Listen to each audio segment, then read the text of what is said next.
আখেরি মোনাজাতের মধ্য দিয়ে শেষ হলো পটল বিল সিদ্দিকনগর বাৎসরিক বিশ্ব ইজতেমা। মানিকগঞ্জ জেলা প্রতিনিধি বীর মুক্তিযোদ্ধা মোহাম্মদ আজহার হোসেন। মানিকগঞ্জ শহরে পৌরসভাধীন পশ্চিম দাসরা পটল বিল সিদ্দিকনগর বিশ্ব ইজতেমার আজ তৃতীয় ও শেষ দিন। 27 ডিসেম্বর 2025 শনিবার ফজরের নামাজের পর মানিকগঞ্জে সকাল 8:30 সময় পটল বিল সিদ্দিকনগরে অনুষ্ঠিত হলো বিশ্ব ইজতেমার আখিরি মোনাজাত। গত 25 ডিসেম্বর বৃহস্পতিবার শুরু হয়েছে মানিকগঞ্জ পশ্চিম দাসরা পটল বিল সিদ্দিকনগর বিশ্ব ইজতেমার প্রথম দিন।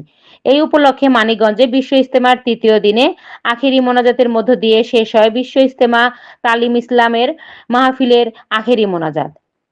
শরীয়ত, তরিকত, হাকিকত, মারিফতের বিশ্ব ইজতেমা, আত্মা শুদ্ধির মাহফিল মহামিলন। এই বিশ্ব ইজতেমা কোনো বিশেষ দল বা মতের নয়, দল মত নির্বিশেষে সকল ইমানদার মুসলিম ভাই বোনদের জন্য উন্মুক্ত ছিল পটল বিলের বিশ্ব ইজতেমা।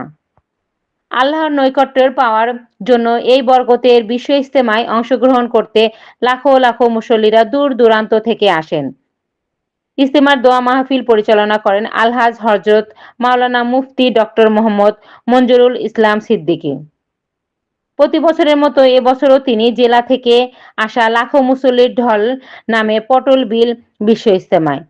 দেশ বিদেশের লাখো লাখো মুসল্লিরা মহান আল্লাহ ও নবীর প্রতি লাখো লাখো শুকরিয়া আদায়ের এবং দেশ ও জনগণের দীর্ঘায়ু কামনার জন্য বিশ্ব ইজতেমায় নারী পুরুষ ইজতেমার মুরিদানরা ফজরের নামাজের আগেই হাজির হন মহান আল্লাহ ও মহানবী হযরত মুহাম্মদ সাল্লাল্লাহু আলাইহির সান্নিধ্য লাভের জন্য আখেরি মোনাজাত দোয়া মাহফিলে।